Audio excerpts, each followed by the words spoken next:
Hey guys, it's Magaz here, connecting you to airsoft.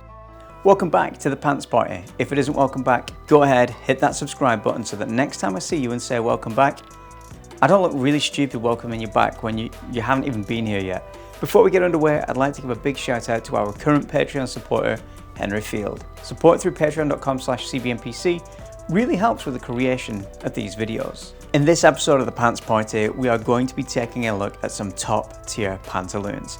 If, like me, you are really into fashion, camouflage and tactical clothing, you are probably at some point in your airsoft career going to want some really cool pantaloons that nobody else has. Maybe even a one-off pair of G3 trousers in that weird camo pattern from that one movie or that one game. There are only a few places you can go to affordably make those dreams come true.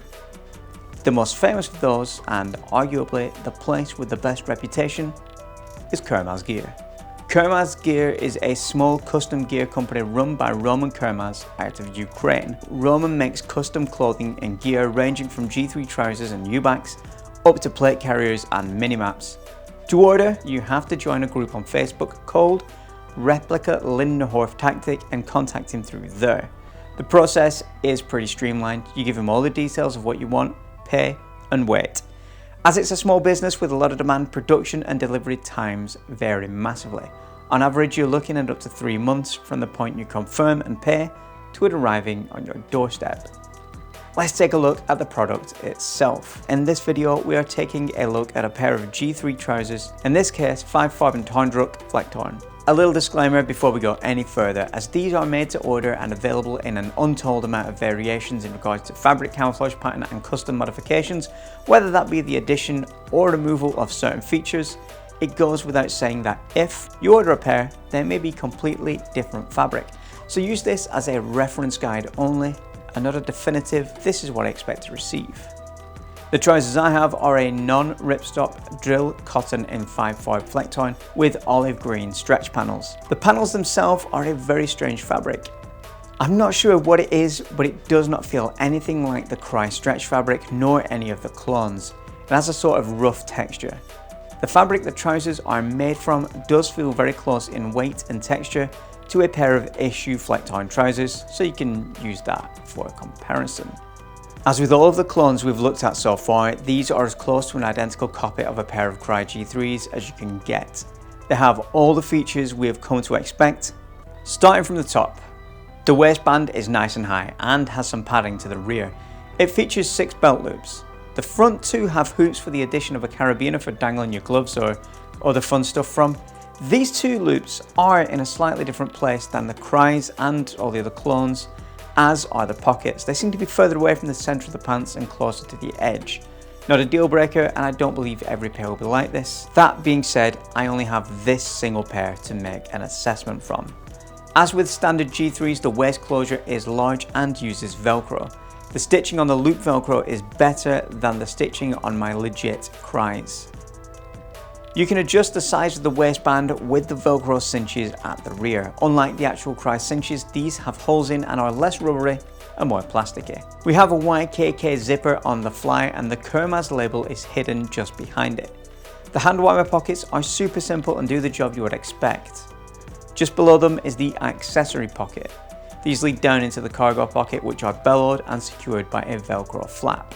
Internally, they have an elastic random crap retainer that is interestingly lower than the Crye and the clones in position. The upper thigh pocket is slightly curvier in shape on the bottom side than the Crye pocket and hides the knee pad height adjustment cord inside. Below this pocket is the knee pad pocket and stretch fabric. The knee pad pocket is identical in size to the Crye and accepts all of your favourite knee pad inserts. The flap to cover the pocket when no knee pad is inserted is present and Velcros in place securely. Further down, we have the rear knee Velcro cinches. These allow you to tighten the knee pad to fit your leg. Below that are the wankle pockets. As with all of the G3 clones, this is a similar pocket to the upper thigh, just placed on the lower leg. I have no need for these, and in some versions of the Kurmaz G3, these can be removed. The ankles can be adjusted using another Velcro cinch. Jumping back upwards, we have 2 further stretch panels, one in the scrotal zone and the other in the lower back, just above the back pockets and booty. The back pockets are hidden and secured by YKK zippers. The seat is reinforced with an extra layer of fabric to stop that junk bursting from the trunk. That's the entire list of features the Kurmaz G3 trousers has as standard. Nothing out of the ordinary, it's just a standard G3 clone. But rather than being an off-the-shelf mass-produced item like TMC, Emerson or Flash Force Industries for example, this is a bespoke piece lovingly handcrafted to suit your needs. See them as rather than a Topman or Primark suit, they are a beautiful hand-tailored suit from an Italian tailor who nudges your testicles as he takes your measurements. I mean, that's a metaphor for a good suit. Roman doesn't come and measure you up, nor does he nudge your knackers. As a result, the quality of the trousers and the price point reflects this. These come in around the 140 mark, which puts them in a similar price point to Arctis and close to second-hand price point for real Cryes. Performance-wise, I haven't played airsoft in these yet, but I have worn them as everyday trousers both at work, in the studio, on marshalling airsoft events and at home. They've put up with some serious power lunges with no issues, and I have no doubts that when I do LARP in them, they will hold up to the job, no factor. Now the wrap up. Would I recommend these? If you are a fashionista or you are looking for a pair of G3s in a rare or unobtainable camo pattern, this might be the best way to go about it. As I mentioned, the Kurmaz trousers are available in an almost unmeasurable amount of patterns and colourways, with an almost infinite number of custom options. So, if you don't mind the weight, and you definitely need that one weird pattern from Armour 3, then these trousers are for you. If you are a newer player looking for a pair of trousers that are serviceable and in any generic pattern, maybe go down the TMC or Emerson route. In terms of placement on the list, in my eyes, these are top tier trousers and sit up there right next to Crye Precision, Pentagon Wolf and Arctis. When Roman reopens, I'll be in the market for another pair, and possibly a full set with U-backs as well. If you have any questions about these pantaloons, drop them below and I'll do my best to answer them.